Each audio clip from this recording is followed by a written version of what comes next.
in order to go through a process in which you're able to take your experience and try and teach and show others, well, in order, before you get to that point, you have to kind of go through that yourself.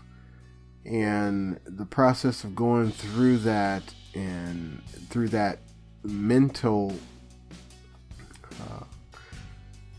exercise to try and get your mind in a place that it's not used to going. That's very difficult to do.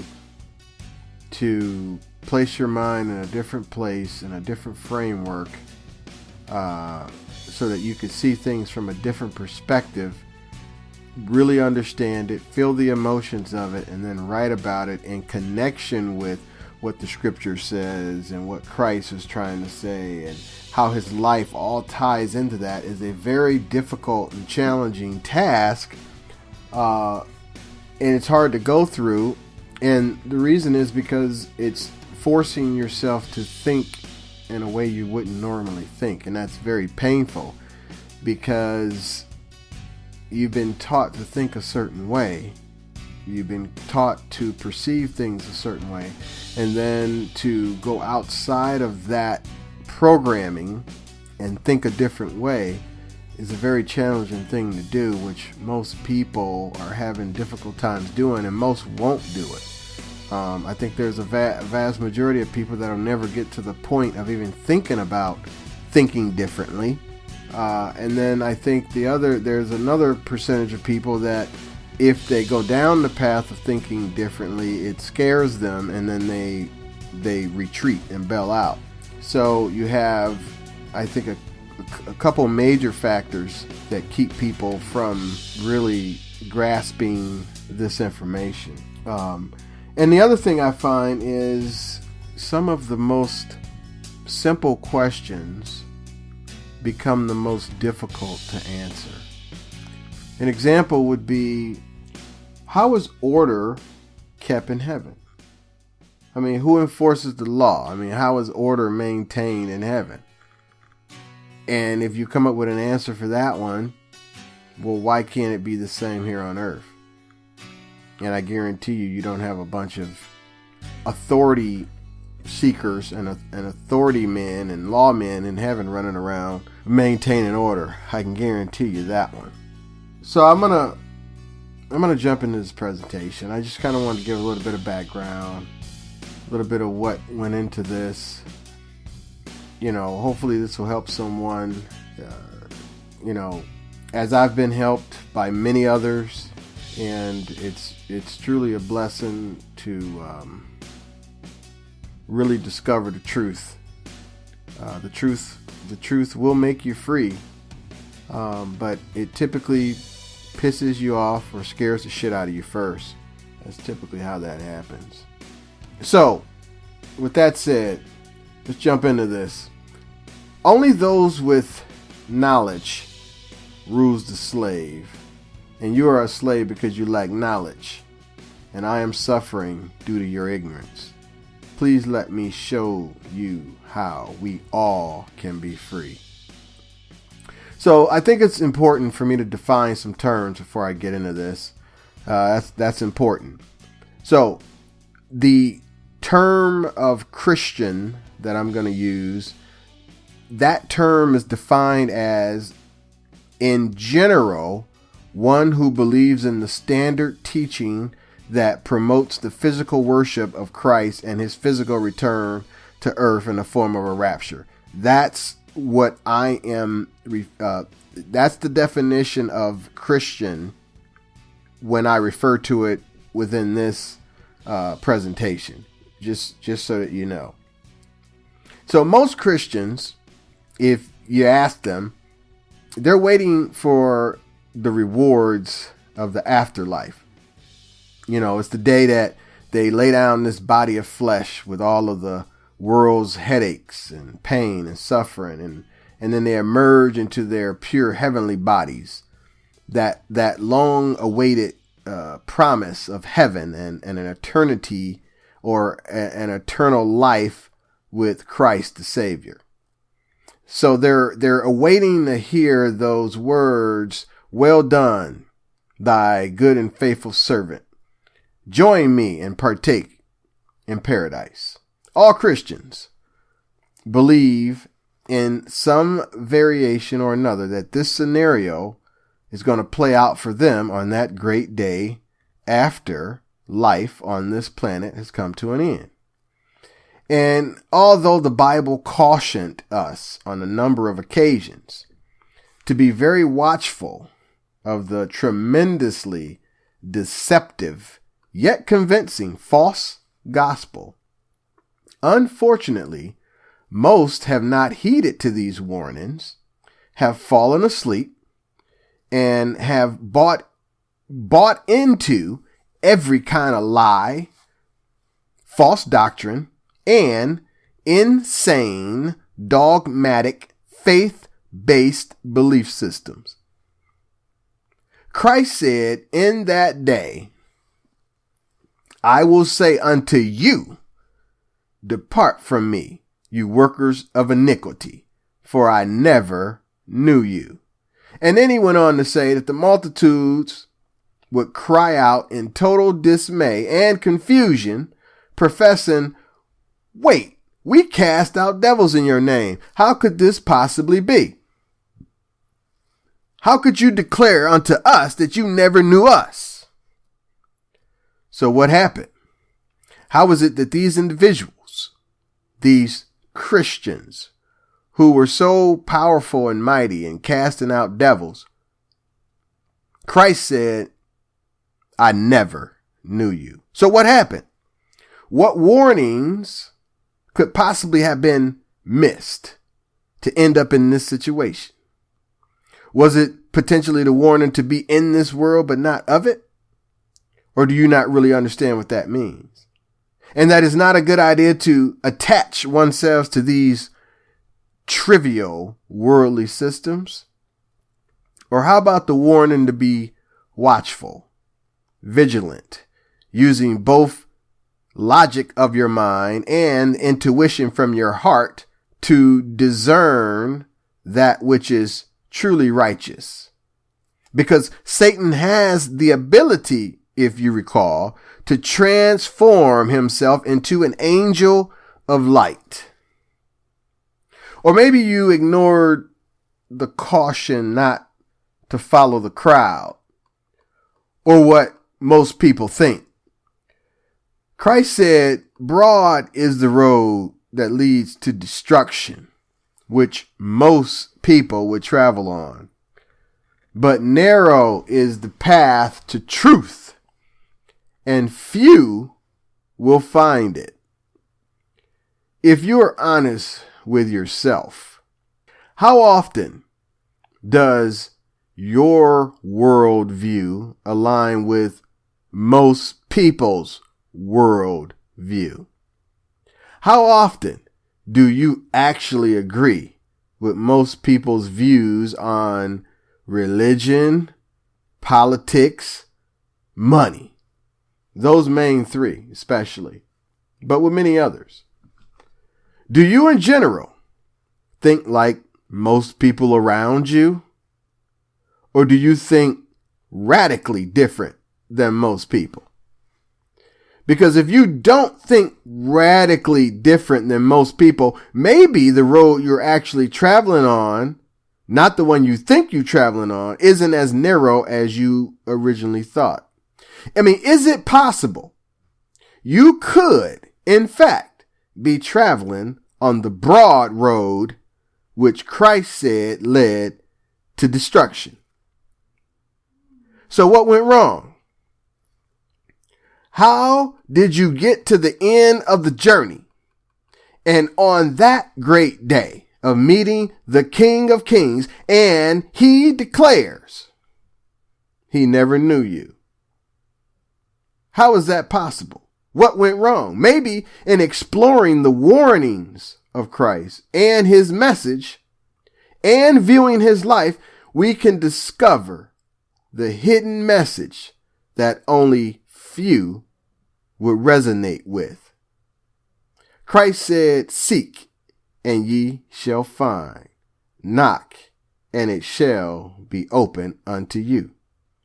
Why would he say seek? Because the truth is hidden from the general public. That's why he said, don't follow the crowd. Because 9.5 times out of 10, they are ignorant and uninformed, blind leading the blind. Christ said, I am your example. Example of what, you might ask? Well, an example of the law of God operating in the flesh. For Christ said, I did not come to abolish the law, but to fulfill the universal law of God. Christ came to be our example, to display the full glory of God through fulfilling the universal laws in his own life for the world to see, so that we may see the formula, understand it, live it, and perform even greater works than Christ himself did. And in an effort to get your attention, and in hopes that the seed he planted would take root in the hearts and minds of men to enable them to achieve these greater works, Christ stood down as the masses, the crowd, called for the release of Barabbas, a well-known criminal, and for his own crucifixion. Most people, the masses, called for the release of Barabbas, the release of metaphysical, spiritual chaos and slavery, and called for the death of Christ, which represented order and peace. Most people, the masses, called for the release of Barabbas, which would physically materialize as chaos and slavery, and called for the death of Christ, which would bring about true order and peace. How could they be so blind and not see that the light was standing directly in front of them? So the question still remains, are you one of the ones calling for the death of Christ, the death of order and peace, and don't even realize it? What makes you any different than those people back 2,000 years ago? I'll answer that for you. Nothing. Nothing makes you different. They were just like you. Most good, hardworking people wanting peace and order and to be left alone to live their lives the way that they wanted. Yet in total ignorance, they called for the crucifixion of the peace and spiritual order they so desperately desired. The Bible tells us, my people perish for the lack of knowledge. We are suffering because we lack knowledge. We must obtain true knowledge, which must be sought, which requires time, which most people claim they don't have. The Bible also tells us about the deceptive power of the wicked one, Satan, the fallen one, the adversary. If you recall, he's the one who convinced 1/3 of the angelic host to follow him and his agenda. So his ability to twist the laws of nature by forming an artificial construct and an artificial reality that resembles an essential system to promote the advancement of humanity, but yet in reality is specifically designed to suppress and bind humanity. Now that's deception. All while getting the victims brainwashed into believing if they just support more slavery, they will be freed. If you could only see, we all would be free. As Mark Twain quoted, it's easier to fool a man than to show him how he has been fooled. One of the hardest things to do is to admit that you are wrong, that you have been conned and taken advantage of by those who are in the know, who have yielded power over the masses because they have knowledge that you don't. And they have committed themselves to keeping you, the slave, ignorant and under control. Understand and know this, because this is a fact. Knowledge will always rule ignorance. And unless you make a personal commitment to know truth, you will believe a lie and will suffer for that lack of knowledge. For the worst kind of a slave is the one who thinks he's free. Ultimately, the goal is for the individual to acknowledge for themselves that their thinking is wrong, that everything you have been taught about how this world works is a lie. It's a virus that has infected your mind as a virus would infect a PC. It's a program installed into you by your parents, teachers, preachers, friends, etc. Each authority figure in your life as a child all help form your worldview of how things work on this planet. And for the most part, they developed their worldview from the same group of authority figures. So over a period of time, you can have a massive dispersion of fundamentally flawed concepts unknowingly passed down through the generations. For Christ said, I stand at the door of every man's heart, and I'm knocking, seeking an invitation to come in. Yet there are few to answer the call to look deep within themselves, and more importantly, to challenge their own ideology and question the origins of their own thoughts. Do you know where your idea of the world comes from? What influences how you view the world? And what analytical process have you gone through to support the accuracy of how you view the world? Or have you given any thought to any of those questions at all regarding the reality you live in? I believe most have never even consciously considered any of the above. And that's not a judgment. I'm just simply making an observation, given most people view the world just like everyone else around them. I mean, surely one must examine him or herself using a set of open-minded lenses and consider seriously the possibility that you, my friend, could be indoctrinated with false, dogmatic beliefs and currently operating under a spell without even knowing it. Now, I know that's a pretty provocative accusation. I mean, in fact, I would suggest that the majority of human beings walking around on this planet is totally under a spell and under mind control. It's the spell cast by the God of this world, and it's leading many down the path of soul destruction. Many unknowingly are asleep in the darkness of ignorance that Christ came to eradicate. But the masses didn't want the light. They loved their darkness. In fact, most didn't consider themselves to be dark in the first place. They didn't understand that the darkness was the darkness of ignorance. Even those multitudes who called for the crucifixion of Christ wouldn't have considered themselves evil, ignorant, or in the darkness. They thought the same as most people think today, that their belief system, their religion, and general worldview is aligned in goodness, never once considering where the systems of belief even came from in the first place. Yet those same individuals will swear that their belief system originated from a legitimate source of truth.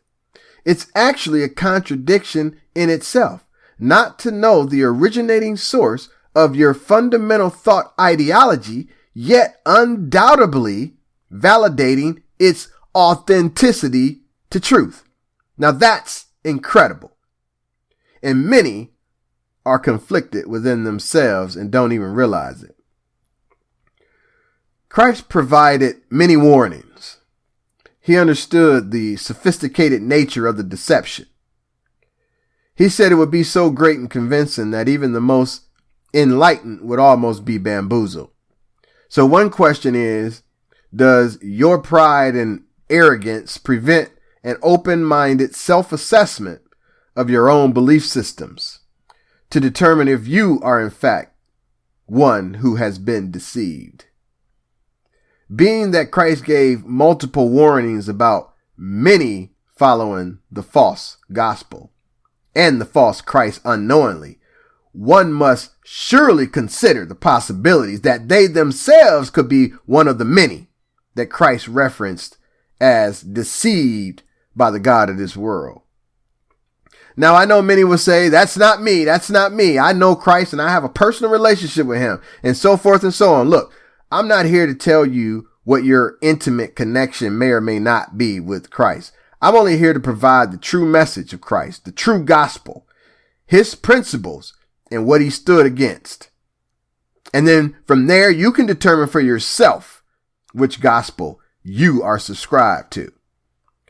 John 3:16 says, "For God so loved the world that he gave his only begotten Son, that whosoever believes in him should not perish, but have everlasting life." According to the scripture, God loved the world so much, he gave his only Son to this dark, ignorant world as an example of the external, physical display and fulfillment of the law of God.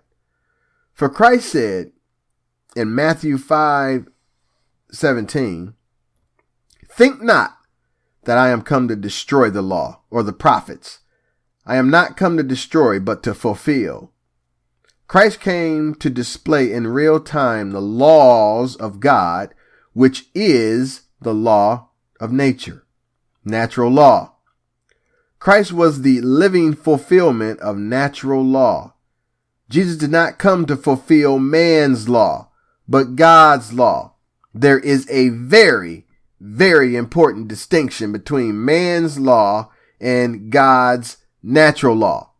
And if you do not fully understand the difference of God's law versus man's law, this is a monumental problem. This point cannot be overstated. This is the great divide, ladies and gentlemen.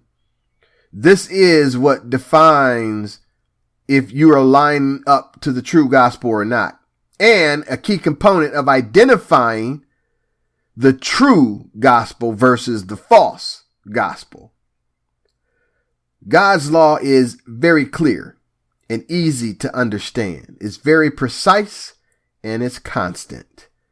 Man's law changes over time, doesn't apply equally to everyone, and requires a law degree to fully comprehend it all. God's law is inherent to nature. It's built into the fabric of this existence that you experience on a daily basis as you live here on this planet. God's law is organic, it's not synthetic. The law of nature is in effect all the time and it never changes. It's the same today, yesterday, and forevermore. It's immutable. God's law is consistent and can be depended upon and stood firmly upon with the support of the entire universe. For if God be for you, he's more than this world against you. So who can stand against God's immutable laws without consequences? No one. It is therefore imperative that we learn at least the very basics of God's physical and spiritual laws to ensure that we don't break God's law unknowingly, as ignorance of the law does not nullify the consequences of the law. This is a very important concept to grasp. We as human beings understand this very well on a physical level, not so much on a spiritual level. An example of this understanding on the physical level would be gravity. Your misunderstanding of this physical law does not nullify the consequences of disobedience to this law, nor does your ignorance of this law suspend its effects. An example would be given an infant who happens to inadvertently wander away from its parents while camping at the Grand Canyon and trips off the side of the canyon. The assured, solid, unwavering law of God will take effect, and that innocent, ignorant of the laws of gravity baby will fall victim to the assured law of God. The law is not personal. It just is. It works no matter what the circumstances. There are also spiritual laws of God that must be adhered to, or unwavering consequences will result. And again, your ignorance of these laws do not nullify the consequences. Romans 1:18 indicates God's wrath is revealed against all spiritual lawbreakers or ungodliness. And what does this wrath look like? Well, Romans 1:29 through 31 sheds some light of a world in which human beings have no self-control, take no personal responsibility for much of anything, resulting in a world full of chaos and slavery. Now, I'm not sure if you noticed or not, but this is humanity's current condition. Humanity has continuously broken God's spiritual laws, mostly unknowingly, in large part due to manipulation of the truth and calculated mind control tactics used on society by the owners of this planet. Yet the end result is the same. Disobedience to God's law produces tangible consequences. So here we are, swimming in a sewage of selfishness, greed, envy, strife, rage, anger, depression, loneliness, emptiness, and very few are asking why.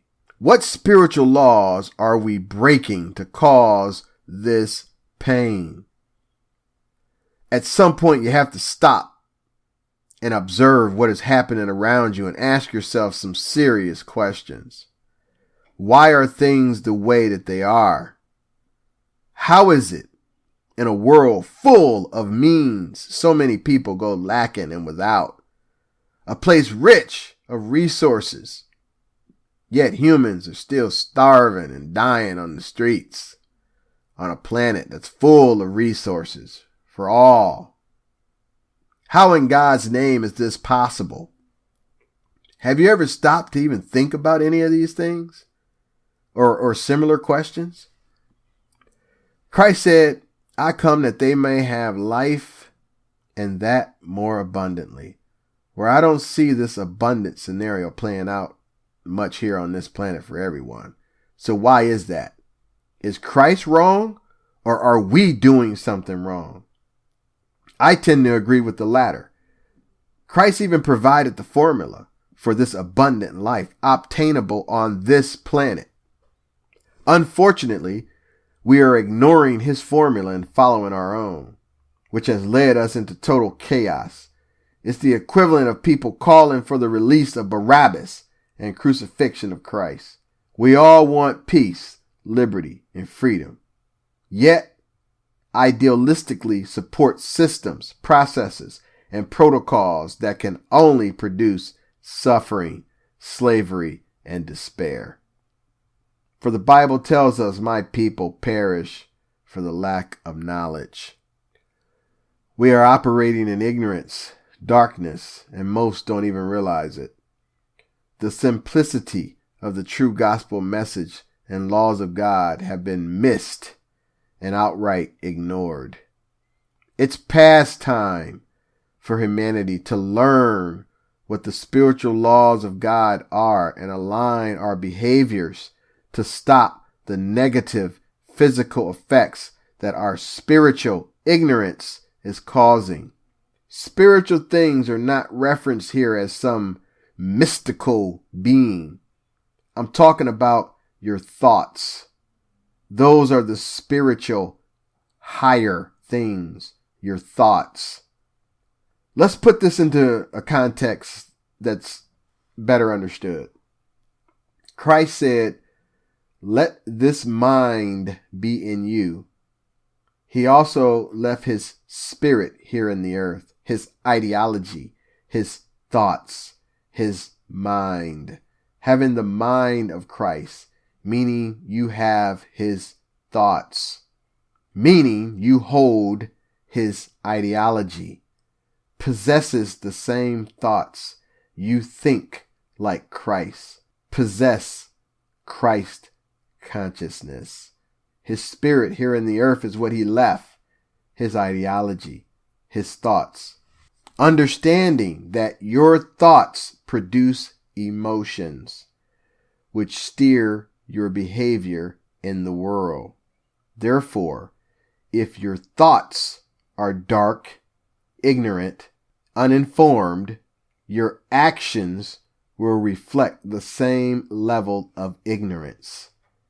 Therefore, if your thoughts are dark, ignorant, and uninformed, your actions will reflect the same level of ignorance in your behavior on this planet. That's why your spirit must be light, enlightened with the truth, which will steer right behavior. Understanding the idea of as above, so beneath. Because if your spirit or your thoughts are dark and ignorant, your actions, the output into this reality, will be destructive. In Mark chapter 12, Christ was asked, of all the commandments and laws, which is the greatest?